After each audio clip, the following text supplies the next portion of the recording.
Agradecer a presença de vocês, dar boas-vindas para vocês aqui na nossa oficina. É uma oficina que eu vou dar em conjunto com a Estela, estou muito feliz que ela está aqui ministrando comigo. A Estela é a autora da história, né? Eu estou quadrinizando, fazendo a arte do quadrinho, a Estela escreve a história, faz o roteiro, e a gente trabalha junto na adaptação do roteiro, né? E a oficina de hoje, então, dentro, né, dessas oficinas que a Secretaria que é a SESEC, né, Secretaria de Cultura e Economia Criativa aqui do Estado, está oferecendo como parte desse edital, né, que apoiou o nosso projeto. É uma oficina de quadrinho, mas assim, vocês devem ter percebido que tem vários autores oferecendo diferentes abordagens sobre fazer história em quadrinho, né? E aqui a nossa abordagem, ela está mais focada nisso de elaboração de história mesmo.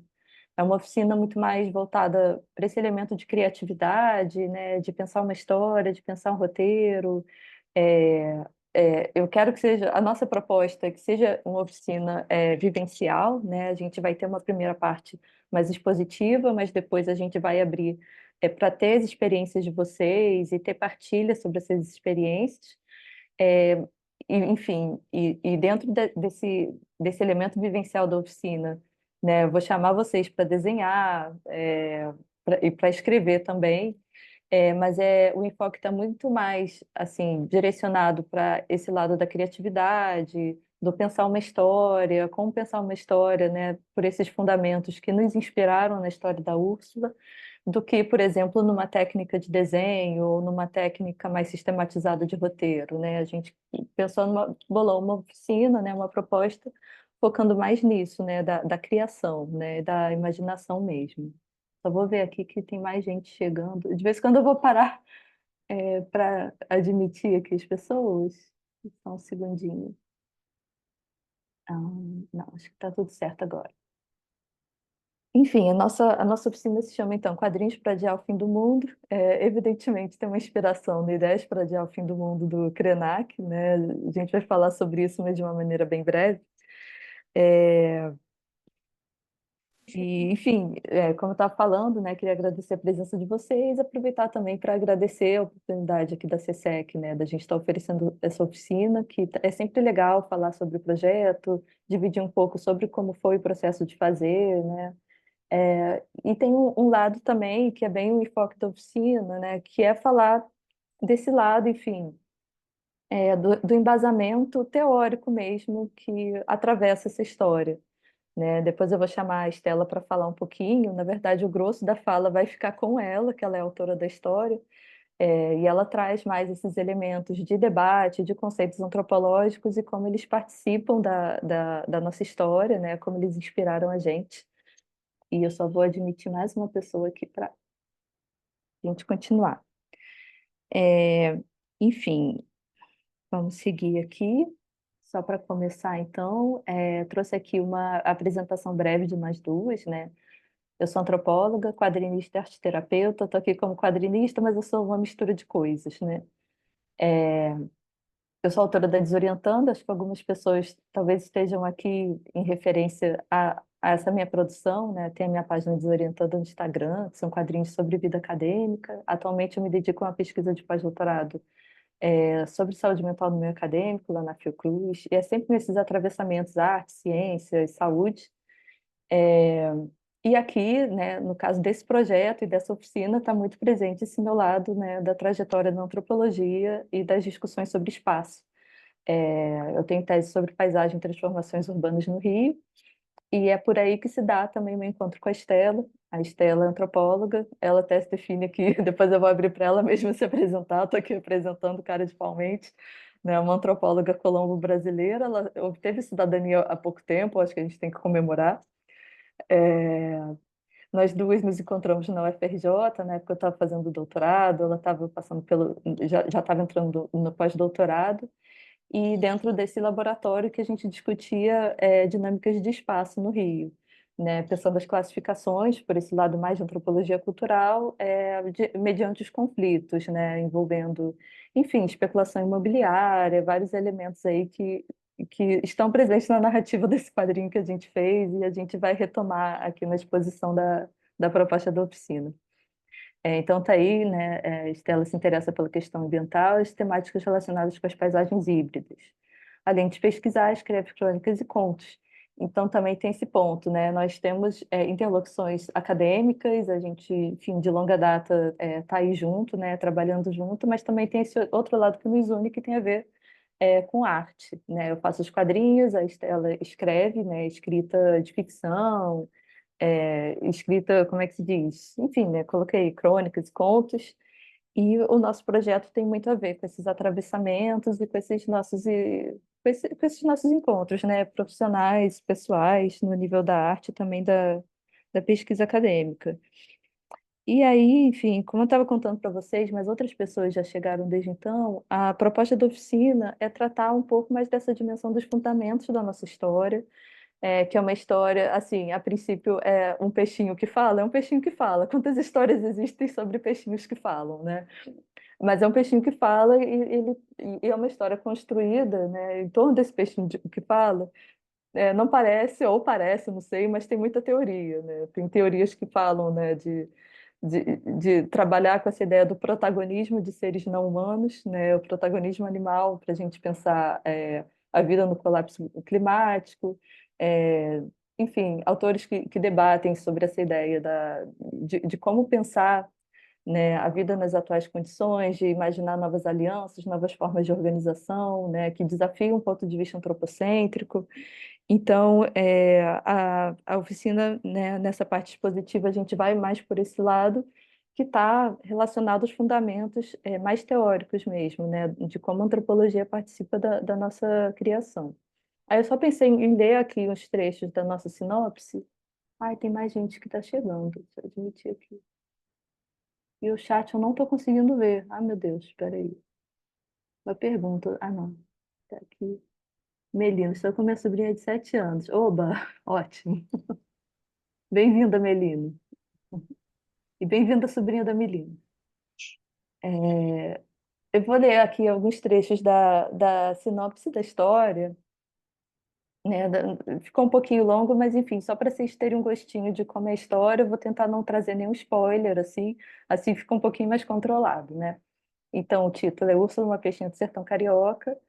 E aqui alguns trechos. A partir do ponto de vista de Úrsula, uma combativa peixinha, a história narra o ciclo de vida dos peixes das nuvens e a destruição do seu ecossistema, o brejo, pela urbanização da zona oeste do Rio de Janeiro.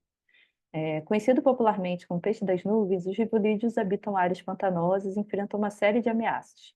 A extinção de seu habitat pela construção urbana. Opa, peraí, que eu estou vendo que tem. Ah, tá. Magda, bem-vinda. Magda chegou também. A extinção de seu Obrigada, habitat. obrigada, beijo. Oba! A extinção de seu habitat pela construção urbana, a presença de espécies invasoras, a poluição das águas, as mudanças climáticas. No Rio de Janeiro, os terrenos pantanosos do Brejo se concentram na zona oeste, em especial nos territórios do chamado Sertão Carioca, apenas recentemente decretado área de proteção ambiental. Só vou ter que arrastar um pouquinho para conseguir ler, peraí. Trata-se de terrenos cobiçados pelo mercado imobiliário. A história começa quando Maia recebe do pai um peixinho comprado na rua. Maia, uma menina negra de 10 anos, se esmera em cuidar do seu novo pet e descobre que é um sujeito que pode falar. Logo de início, ela deixa claro que é uma fêmea, que seu nome é Úrsula, que odeia a comida do pet shop, pois sua dieta se baseia na ingestão de insetos invertebrados. O convívio entre as duas cria um laço de amizade e conhecimento. Úrsula vai descrevendo para Maia o ciclo de vida da sua espécie, as crenças em torno da sua origem e os riscos do seu ambiente. Aí alguém outros elementos da história que eu achei importante trazer, né? Tem essa menina Maia, o pai dela, ele é arquiteto e ele é um agente da expansão urbana, né? Dessa expansão degradadora de ambientes. Então, isso forma meio que o centro ali do conflito da história, né? A história tem esse conflito que fica ali, né, tematizado na relação entre o pai e a filha. E a Maia, isso não chega a ser exatamente ser um spoiler, acho que é um ponto legal também de trazer da história, ela acaba se tornando uma ativista ambiental dos brejos da cidade. Eu também destaquei algumas palavrinhas que eu acho que é legal, assim, peixe das nuvens, não sei se alguém aqui já ouviu falar neles. Os peixes das nuvens levam esse nome, que é uma coisa que faz parte do imaginário popular sobre esses peixinhos de brejo, que são peixes que aparecem nas áreas alagadas, mas essas áreas nem sempre ficam alagadas, elas secam. E aí, enfim, quando chove e eles voltam a aparecer, isso já, enfim, circula nesse imaginário de longa duração que esses peixes, eles vêm do céu, que eles vêm da chuva. E o que a Úrsula explica para Maia nesse encontro é justamente que não tem nada disso, né? Ela traz assim o ponto de vista científico sobre o peixe, né? Ela explica que os ovinhos são colocados na terra e são ovos que resistem muito tempo de seca e que eclodem em contato com a água, e por isso que os peixinhos parecem que vieram do céu, mas na verdade eles estavam ali o tempo todo, né? E a história gira em torno disso, né? Tem essa dimensão do ciclo de vida, né, da peixinha. Vocês estão me escutando bem? Só para saber, tá? É que a conexão às vezes dá uma, né, enfim. Então tem esse lado do ciclo de vida, né, da peixinha, mas ao mesmo tempo tem esse outro lado, né, das dinâmicas da construção urbana, aterrando esses territórios, eliminando esses ecossistemas e impedindo, né, que esses peixes se reproduzam e continuam existindo nessas áreas urbanas. Então, está aí, né, está colocado o elemento de conflito mesmo, né, a problemática ali ambiental da história, e a gente trabalha, então, esses personagens que são complexos, que falam do que é a complexidade mesmo, né, da vida, né, na nossa sociedade. É, Como é que é isso, né? A gente vive sem querer, mas impactando o meio ambiente, né? Então, enfim, isso tudo é trabalhado na história da Estela, assim, lindamente. Eu vou deixar que ela fale melhor a respeito disso.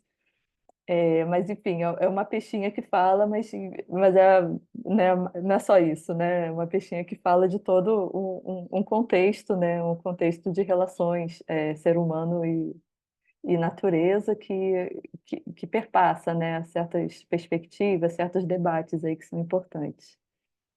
Só mais um ponto, eu também destaquei o- a palavrinha laços ali, que eu já tinha falado sobre isso, mas enfim, faz parte desse nosso desafio, né, de pensar as condições de vida, né, em meio à situação de colapso do clima e tudo mais, repensar as nossas formas de organização, pensar novas alianças e que isso passe pela consideração de uma perspectiva que não seja só antropocêntrica, né? Que a gente considere a perspectiva de outros sujeitos, sujeitos não humanos.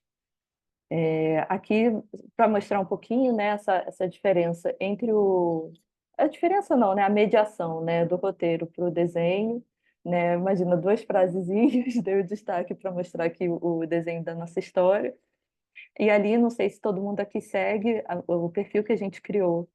Se chama Úrsula do Sertão Carioca no Instagram, então tem muito mais sobre a história, mais elementos. Ontem mesmo postei um Reels lá falando um pouquinho do processo, porque a vontade é ficar falando da história e não dá, a gente tem que ser rapidinho para dar tempo de todo mundo trabalhar e ter a partilha depois. Aqui também só trouxe um pouquinho do processo, assim, das etapas, né, do desenho em si, né, que eu faço no papel, eu uso caneta. Não vou falar que essa é a melhor maneira ou que existe uma maneira correta versus uma maneira incorreta, porque não tem. Tem muitas maneiras de fazer história em quadrinho. Muita gente hoje em dia usa as técnicas, né, digitais. Sobre isso eu vou falar depois, né? Mas enfim, essa foi a maneira como me adaptei, como eu faço, como a coisa meio que anda. Mas não é a única. Não vou ficar assim falando usem papel, porque não é o caso. Assim, não faz sentido eu trazer isso agora. Enfim, eu acho que eu já vou passando então. Isso, eu vou passar para a Estela falar, e aí eu vou passando os slides, né, Estela? Tá. Obrigada, Raquelzinha. Bom, prazer para todo mundo. Muito obrigada para as pessoas que estão nos acompanhando no desenvolvimento desta oficina, que na verdade a gente pensou mais de uma forma mais prática, assim, né? Mas com o intuito de vocês fazerem também. Mas a gente de alguma forma sentiu que era importante isso, né? Narrar um pouco o nosso percurso, né? De como que a gente chegou nessa história, digamos assim, né? Então eu queria passar para é evidente, né? Como a Raquel falou, né? A gente vem da área acadêmica, então a gente tem um pouco, né? Tá nessa interseção entre entre academia e arte, né? E é um trabalho que tem sido, de alguma forma, muito experimental, assim, a gente está aprendendo mesmo, assim, né? Claro, a Raquel já tem toda uma trajetória como quadrinista, mas é a primeira vez que eu faço um roteiro e, assim, tem sido exatamente um processo de aprendizagem, né? Então, e de experimentação. Então, eu queria, queria, assim, eu acho que é bom deixar isso claro, porque também para inspirar as pessoas, né? Ninguém é gênio, assim, ninguém nasceu pronto, né? A gente está testando, né? Possibilidades, né? Então, eu acho que essa era uma primeira ideia. E eu não queria, obviamente, isso não é uma aula de antropologia, nem muito menos, né? Mas eu achei que era importante falar, né, um pouco de como que a gente se alimentou, né? Uma coisa assim rápida, antes de passar para essas inspirações teóricas, não sei se, enfim, como a gente vem da academia, né, que faz etnografia, tem trabalhado nas paisagens, etc. A Úrsula, ela começou como, digamos assim, como uma nota de rodapé, sabe? Ela foi um dado de campo que apareceu na minha pesquisa na Zona Oeste do Rio de Janeiro. Eu achava um dado precioso, muito bonito, mas não sabíamos, né, o que fazer com isso, né? E, bom, tinha um grande desconhecimento dessa espécie lá na Zona Oeste do Rio de Janeiro. E assim, né, o nome é muito lindo, né? Tipo, peixe das nuvens. E a gente ficou brincando um pouco com a Raquel, esse peixinho servir para quê, né? Tipo, porque as pessoas também estavam um pouco indignadas, digamos assim, depois a gente pode aprofundar sobre isso, com a criação de uma área para proteger esse brejo, porque pensavam que iam ser expulsas, né, um pouco nesses processos que acontecem com relação à criação de áreas de conservação, e para muitos era, bom, quem é esse ilustre desconhecido, o peixe das nuvens, né? É, então, e a gente ficou um pouco brincando, bom, serve para fazer poesia, né? Porque nunca ninguém tinha visto, ninguém sabia que existia, digamos assim. E, enfim, acho que também, de alguma forma, uma coisa que nos alimentou para fazer isso um pouco da partir da perspectiva de que ninguém cuida se não conhece, né? Então, O peixinho. é um peixinho minúsculo, né? Ele cabe na palma da mão, né? Ele é muito, muito diminuto mesmo. Ele não só, enfim, não só está presente na zona oeste do Rio de Janeiro, mas ele está presente praticamente em todo o Brasil, né? Em áreas pantanosas, alagadas, no sul, nos Pampas tem, na Amazônia, nos planaltos de Mata Atlântica, no sertão, enfim, tem vários lugares onde tem esse peixinho, né? Então, essa é uma primeira coisa que achei que era importante trazer, ou seja, ele foi, ou ela foi, uma nota de rodapé, né? E com o nome tão poético, a gente, bom, ele deve servir para fazer arte, né? De alguma forma, foi o que aconteceu, foi assim como que os ovos foram enterrados, digamos assim, para depois eclodirem, né? E então, já para passar um pouco as inspirações teóricas, precisa de um leque enorme, não quero me deter muito no tanto de autores, né, que foram importantes para a gente pensar. Evidentemente, né, a Raquel já falou do Ayrton Krenak, daí que a gente meio que tomou emprestado, né, quadrinhos para adiar o fim do mundo, que é um pouco essa ideia que ele tem proposto, né, pensando é, nos tempos convulsionados, né, que a gente vive e como enfrentar a crise climática de alguma forma, né? E essas ideias não são apenas dele, né? Acho que algumas inspirações elas vão sendo meio que compartilhadas por esses autores, né? Ou pelas autoras que eu pretendo explorar rapidamente aqui. E tem uma outra ideia do Ayrton Krenak, que a vida não serve para nada, né? Que de alguma forma essa hum, essa noção meio muito ocidental de que para que serve esse peixe, para que serve essa árvore, qual a utilidade, qual a função, né?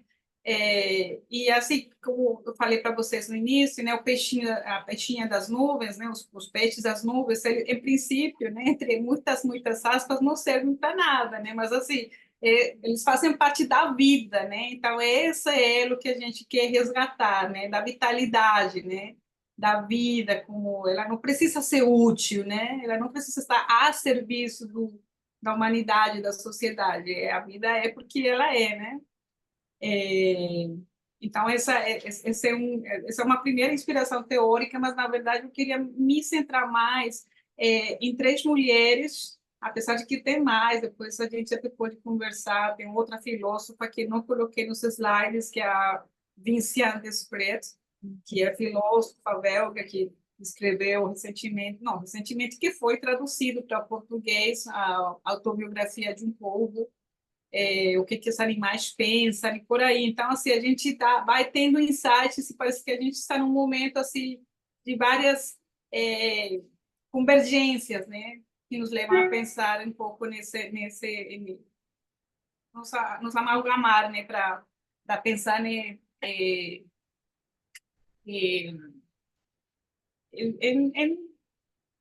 na história que nos alimenta aqui, né? Então, a primeira autora, aí não sei se a Cristina poderia, por favor, colocar, é Ursula K. Le Guin, e daí, então, obviamente, por a Úrsula, a nossa pichinha Úrsula é uma homenagem a essa autora norte-americana, que é uma ficcionista, né? E, enfim, ela tem muitos livros, né, sobre ciência-ficção.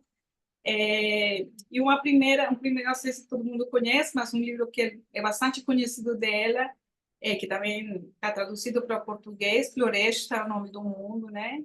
Foi, pelo menos para mim, a minha iniciação em Ursula K. Le Guin, e aí, tipo, adorei, fiquei lendo muitas coisas, então, assim, uma autora que a gente recomenda, e aí eu coloquei ela em primeiro lugar porque, de alguma forma, foi a partir da leitura da Ursula K. Le Guin que a gente começou a pensar da forma a nossa história, né? Eu não queria falar exatamente dos livros de ficção que ela tem escrito, mas um texto que é um texto muito curto, que se chama Teoria da Bolsa de Ficção. Ele está em português, é um texto bem rápido, deve ter umas 8, 9 páginas, assim, né?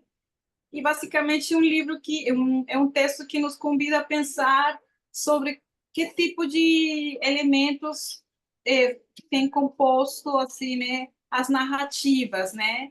É, então, quando ela vai pensar nos tempos, digamos assim, mais antigos, né? As histórias, como é que o nosso mundo narrativo, de alguma forma, foi sendo construído pelo heroísmo, né, de alguma forma. E esse heroísmo é um heroísmo que é muito patriarcal, né? E de alguma forma ela diz, parece que a nossa atenção fica muito mais formatada, muito mais atenta, né, quando tem uma ação que tem uma épica, né? E nessa época tem um homem que triunfa, né? E um homem que vai um pouco nessa é, nesse hábito, né, da conquista, né? Então, e ela vai fazer uma oposição a esse tipo de narrativa, de alguma forma, a partir da sexta, né? Daquela bolsa onde a gente vai colocar aquilo, né? Então, ela vai se remeter a um passado, né? Em que a primeira coisa, né? A primeira forma para você se enfrentar com a natureza, de alguma forma, né? Vai ser coletor, né? Você precisa ter uma bolsa para colocar as sementes, as frutas, a própria carne da caçaria, né? Você precisa colocar em algum lugar. Então, essa é uma teoria que, digamos assim, é um elemento, né, que vai se antepor, né? Vai fazer uma oposição à faca, né? Aquela faca que, para ela, está mais ligada a esse antropocentrismo, ao patriarcal, a um domínio da morte, a um domínio de caçaria, de conquista, né? E aí, a partir, então ela diz, bom, a gente precisa superar esse tipo de narrativa heróica, né?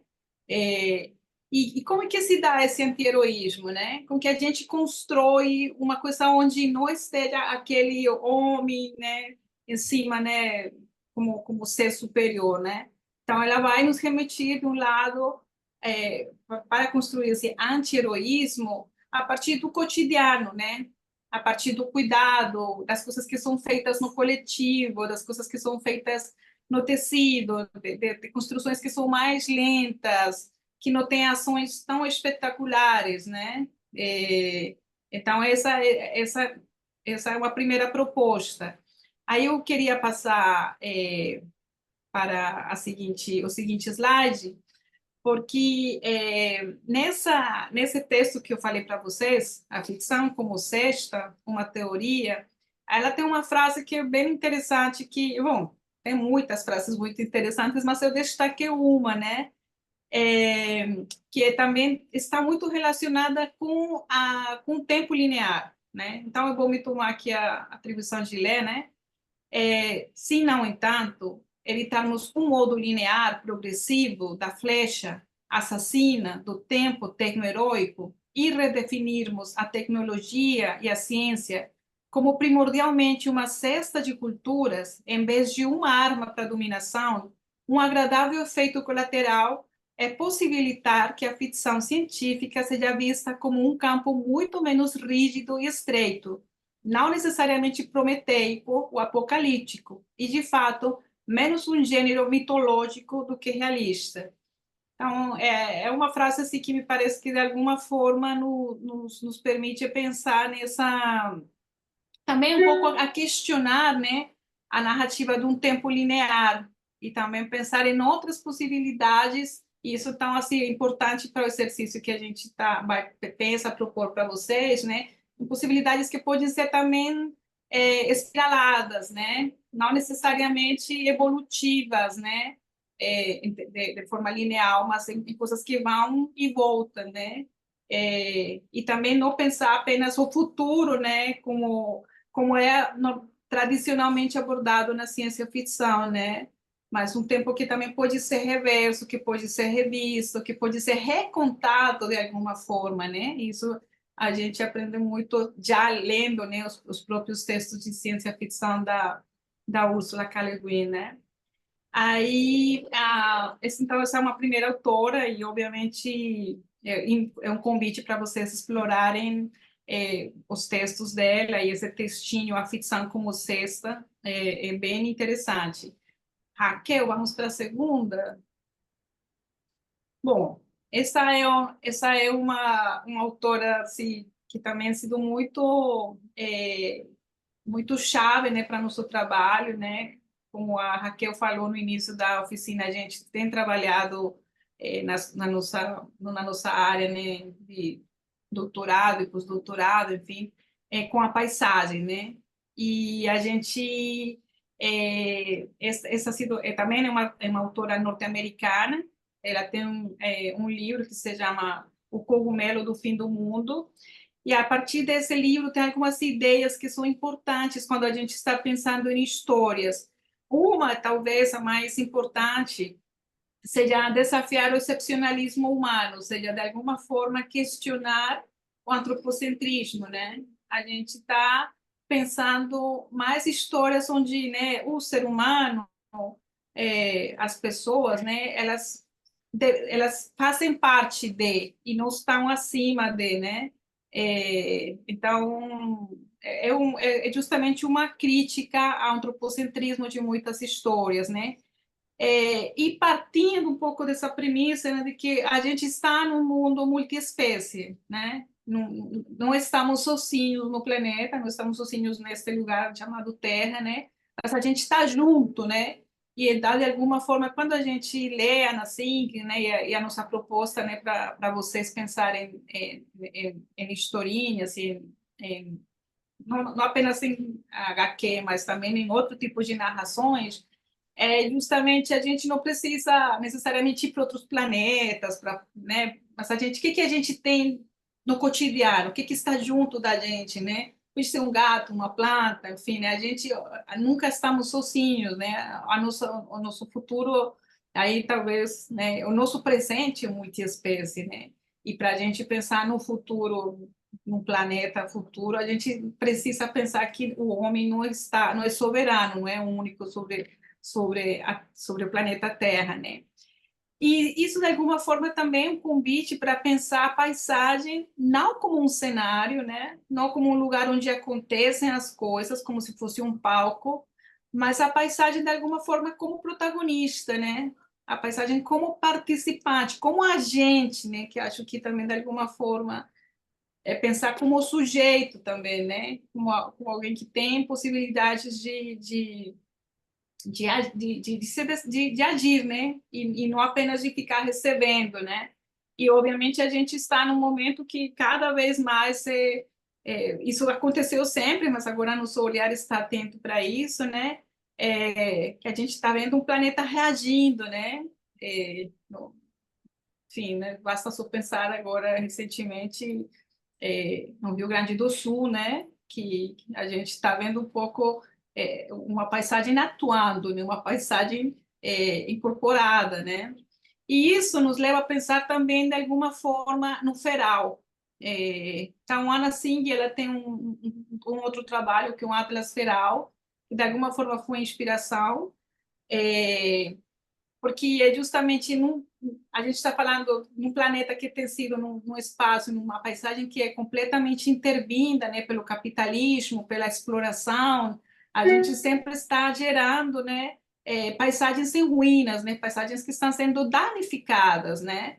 Mas essas paisagens, elas de alguma forma fogem do controle, né. Começam a aparecer coisas que não necessariamente que as pessoas veem como, fosse falar como praga, mas é uma coisa para a gente questionar, porque não necessariamente são pragas, mas são outros seres que de repente chegam em contextos onde não eram esperados e começam a desenvolver uma série de problemas, de conflitos. Então, a gente, para pensar nas narrativas, de alguma forma, precisa estar atento a conflitos que são que fazem parte, né, desses outros, né, seres, espécies que vêm justamente nesse mundo mexido, né, permanentemente. Então, sei lá, caramujos que vêm nos cascos dos barcos, insetos que vêm nos pallets que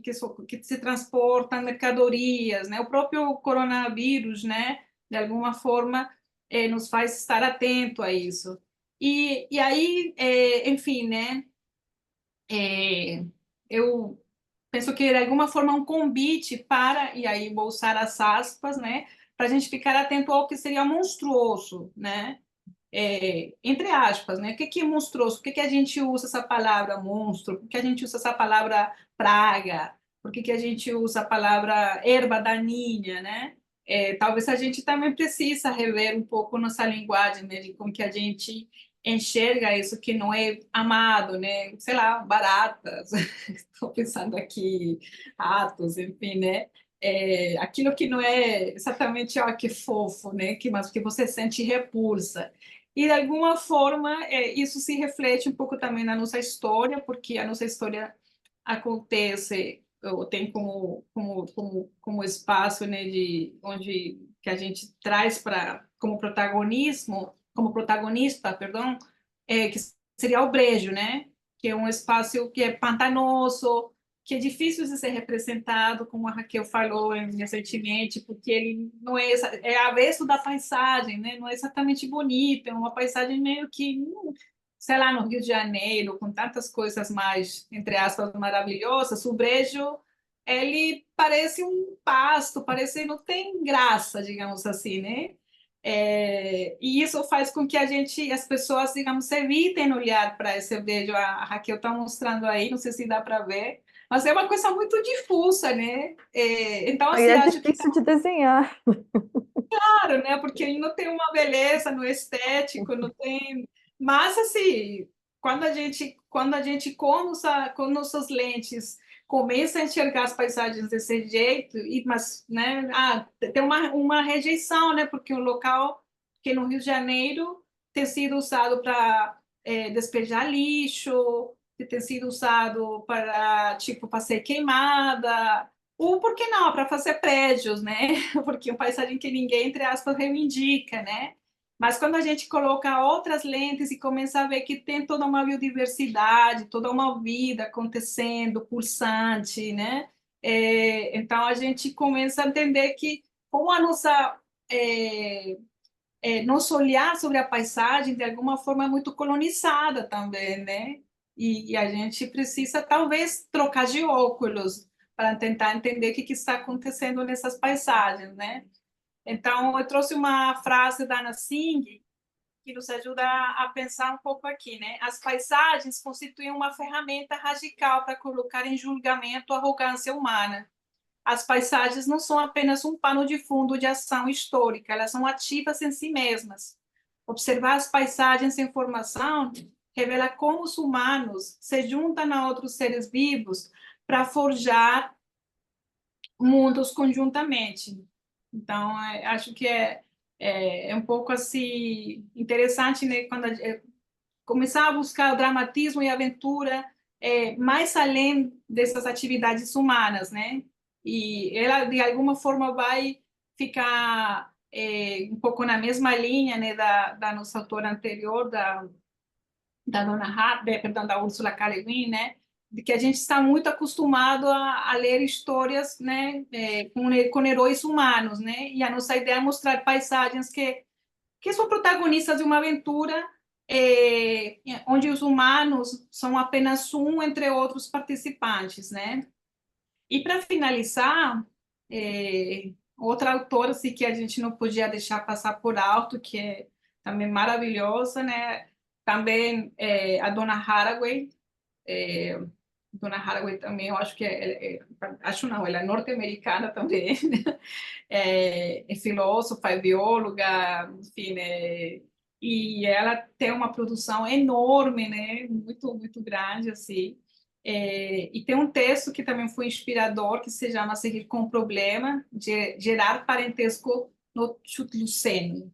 E esse texto, ele foi inspirador em muitas formas, me parece que vale a pena ressaltar que a Dona Haraway tem bom, várias propostas, né? Mas uma que me chamou poderosamente a atenção é sobre as pesquisas colaborativas. E eu acho que isso, de alguma forma, me empolgou, né? Para chamar a Raquel, para a gente se inspirar, porque, enfim, quem é do mundo da academia sabe, né? Quão solitária é a produção acadêmica. E como é bacana, né? Fazer uma coisa em conjunto com outras pessoas, né? E ela também fala essa coisa de gerar parentesco. E de alguma forma, acho que a gente se tornou aqui a mais, as mais de Úrsula, né? Outros parentescos, assim, eu sinto muita emoção, assim, de estar fazendo parte desse projeto, porque de alguma forma a gente está colocando em prática coisas que a gente lê, né? Normalmente a gente sempre fica na teoria, mas levar da teoria para a prática nem sempre é possível, né? Então, quando ela fala de gerar parentesco no Chuluceno, a dona Haraway está fazendo uma crítica a isso que tem se chamado como antropoceno, porque antropoceno parece um grande momento, né? E ela vai falar, não é bem assim, não é a grande história do humano, a gente tem que... será mesmo que é antropoceno? Porque quando a gente fala do antropoceno, é tipo a grande pegada do homem sobre o planeta Terra, né? E ela diz, vamos contar melhor o Chuluceno, que seriam pequenas histórias, histórias mais breves, histórias mais insignificantes, né? mais terrenas, né? Tipo, ela vai falar né, do humus, né? Da gente fazer como uma minhoca, de alguma forma, né? E isso nos ajuda, isso é possível, né? Pensando, mudar as histórias que são contadas, e como é que isso acontece? Bom, eu acho que de alguma forma é, ela tem uma proposta, né, que vem desde uma crítica feminista à ciência. Então, também a gente se coloca como mulheres que fazemos pesquisa, né, e de alguma forma tentar entender como é que essa ciência tem sido construída. Ela vai retomar também as temporalidades diversas desse tempo lineal, e pensar outros futuros, pensar outros mundos, pensar outras possibilidades justamente frente a isso que a gente tem chamado colapso do novo regime climático, né? Então, e de alguma forma, ela também vai nos colocar como desafio essa possibilidade de explorar conexões parciais e múltiplas possibilidades das fabulações especulativas a partir do viver juntos. Uma lição que é muito importante da Donna Haraway é justamente evitar o catastrofismo, né? Então, quando a gente pensa no colapso climático, nesse novo regime climático, é muito fácil ficar imobilizado, né? Tipo, acabou, né? Não tem mais o que fazer e, tipo, é uma narrativa que é um pouco imobilizante, né? E acho que, de alguma forma, a proposta da Dona Haraway é criar problemas, é despertar respostas potentes para esses eventos devastadores, mas, de alguma forma, acalmar as águas turbulentas e reconstruir lugares tranquilos, né? Então, tranquilos. Então, é por aí que a gente é, deseja, né, que assim seja, ou seja, não ficar com essa parálise da catástrofe, porque se a gente pensa, não, o mundo acabou, então agora realmente não vamos fazer mais nada, né? Mas não, a gente precisa, assim, imaginar outros futuros, né? Imaginar outras formas de acontecer, ver agência e capacidade de transformação nesses outros seres, né? Então, assim, vamos fugir desse catastrofismo, acho que isso é mais importante, né? É, e aí, então, para finalizar, eu queria então trazer aqui à tona uma outra frase da Donna Haraway, que acho que é importante para, né, que está nesse livro, né? Ela faz um diálogo com uma outra antropóloga que